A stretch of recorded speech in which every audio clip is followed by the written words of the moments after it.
ఇప్పుడు మనకెప్పుడు జలయుక్తమై రసయుక్తమైన ఆహారం తినమని చెప్తాడు కృష్ణ పరమాత్మ.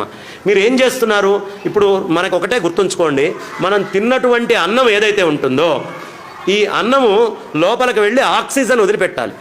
అపానము అధోగమన వాయువు, మనం ముక్కుతోటి పీల్చేది 12 అంగుళాలు వస్తుంది, దీన్ని ప్రాణం అన్నారు. మరి కడుపు కింద కూడా వాయువు అవసరం కదా, కడుపులోకి వాయువు ఎక్కడి నుంచి పంపిస్తున్నారు మీరు తెలుసా మీకు? ఆక్సిజన్. మీరు తినే అన్నం మాస్ బరువుతోటి ఉండేటటువంటి అన్నాన్ని లోపలికి పంపించి ఆక్సిజన్ ఇస్తున్నారు. నీళ్లు తాగి నీళ్లలో H2O ఆక్సిజన్ మాలిక్యూల్ని లోపల మీరు ఎవాల్వ్ చేస్తే మనం బతికి ఉంటున్నాం.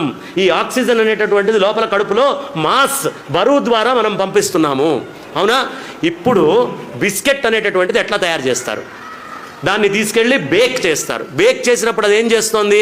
లోపల ఉండే నీరు మొత్తాన్ని లాగేస్తుంది, అవునా? రసయుక్తమైనటువంటి ఆహారం తింటే కడుపు బాగుంటుందని కృష్ణయ్య చెప్పాడు.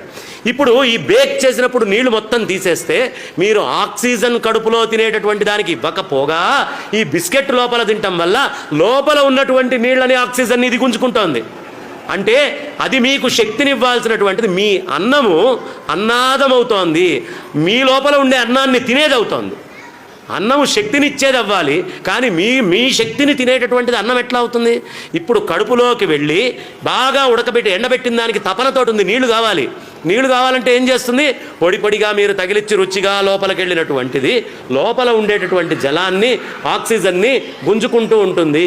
కాబట్టి మనం గుర్తుంచుకోవాల్సినటువంటి అంశం ఏమిటయ్యా అంటే జాగ్రత్త అయినటువంటి ఆహార పదార్థాలని మనం లోపలికి తీసుకోవాలి.